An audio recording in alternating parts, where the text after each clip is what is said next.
안녕하세요. 공병호TV의 공병호입니다. 여러분, 이번에 한진해운의 법정관리 이후에 벌어지고 있는 물류 대란을 보면서 아마 생각을 여러 가지 하셨을 겁니다. 저는 솔직히 정부가 어떻게 저렇게 문제 해결 능력이 떨어졌을까, 이런 생각을 하였습니다.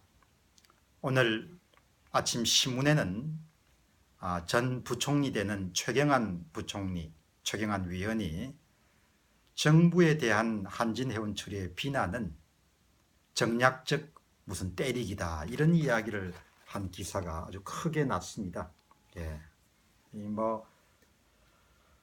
이런 기사를 보면서 저는 물론 정부에 몸을 담았던 사람 입장에서 관료들이 처한 딱한 사정을 좀 변호한다는 그런 면도 있지만, 페이스북에 올린 글을 보면서 이번 정부 들어서는 왜 이렇게 정책 실패가 발생하게 되면 내가 책임을 지겠다든지, 조금 우리가 문제를 해결하는 과정에서 좀 미숙했다, 이렇게 인정하는 것이 상당히 드물까, 그런 생각을 해보게 됩니다.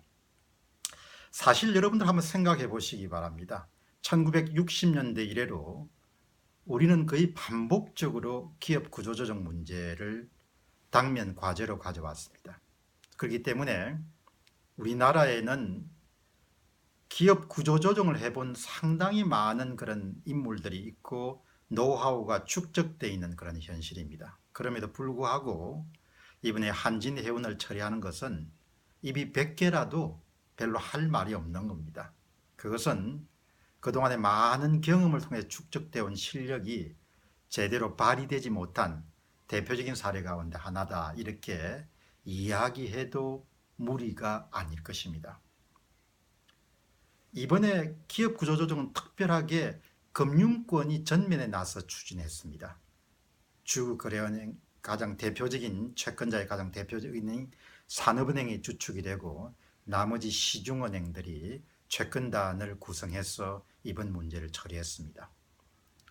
지금까지 역대 정부들은 대개 경제부총리나 과거의 재무부 장관이라든지 이런 주무부처가 중심이 돼서 문제 해결을 시도를 했죠. 저는 처음부터 의구심을 가졌습니다. 물류라는 것은 또 국내 물류가 아니고 해외와 관련된 그런 물류에서는 거의 네트워크와 같이 촘촘히 연결된 만 구조 속인데, 이렇게 중요한 문제를 주무부처가 관여하지 않고 그냥 채권단에게 맡기는 것이 올바른 것인가? 지나치게 금융적인 측면만 고려한 그런 기업 구조조정이 되지 않을까, 이런 우려를 했습니다마는, 실제로 우려처럼 법정관리 이후에 벌어지고 있는 물류 대란은 사실 금융적인 측면에 지나치게 집중하고 산업적인 측면에 대해서 상당히 간과했다는 그런 비난을 피할 수가 없습니다. 누구든지 예상을 할 수 있죠.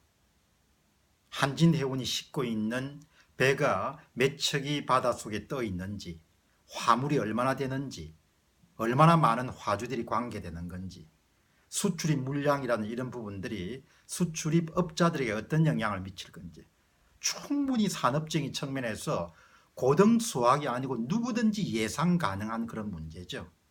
만일 법정 관리를 했을 경우에 어떤 파급 효과가 있을 것이고, 그 파급 효과를 대처하기 위해서는 플랜 B, 어떤 식으로 우리가 대응을 해야 될 것이고, 이런 부분들이 그야말로 정밀하게 짜여진 상태에서 법정 관리가 이루어졌어야 되지 않겠느냐, 그런 생각을 하게 됩니다. 그러면 당연히 기업 구조조정의 초반 단계부터 주무부처가 관계가 해야 되는 것이죠.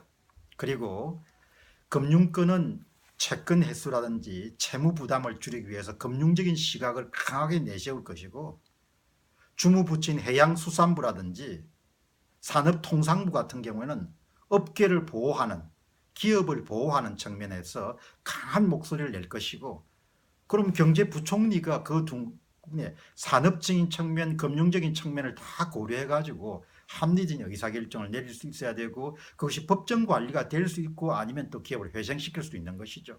그리고 반드시 정책은 실험이 아니기 때문에 그런 의사결정을 내렸을 때 그 다음에 발생한 파급 효과를 어떻게 막을 것인가, 이런 문제에 대해서는 좀 생각이 있어야 되고 정밀한 플랜이 있는 그런 상태에서 의사결정이 내려야 되는 것이죠. 그런 측면에서 보면은 정말 이번에 문제 해결 능력도 떨어지고 의지도 없고 아주 내 생각에는 실망스러운 그런 조치라고 그렇게 부를 수밖에 없는 거죠.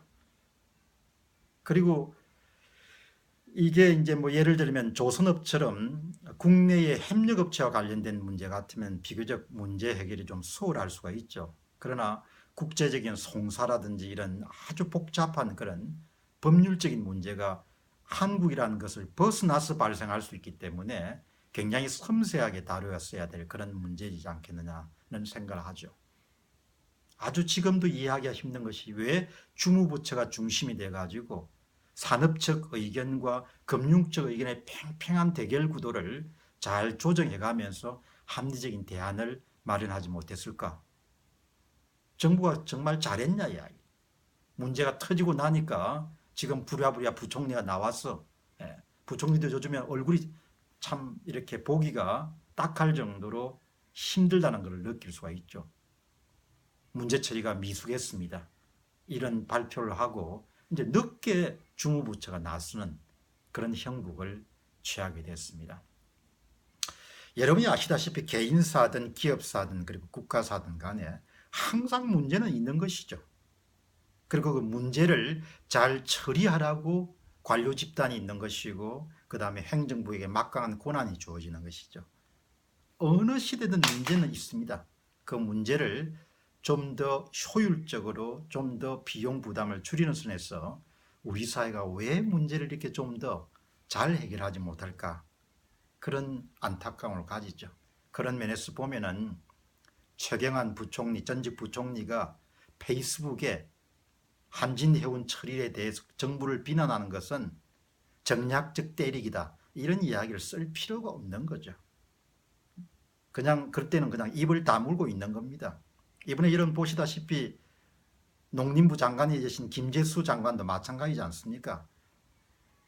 일반 시민 입장에서 의구심을 가진 일들이 많은 거죠.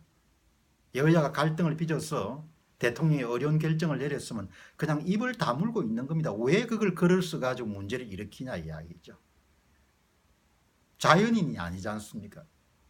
그래서 어떻든 나라 일을 좀 하시는 분들이 좀 잘했으면 좋겠습니다. 서민들은 뭐 오늘이나 어제나 내일이나 다 열심히 살 수밖에 없는 거죠.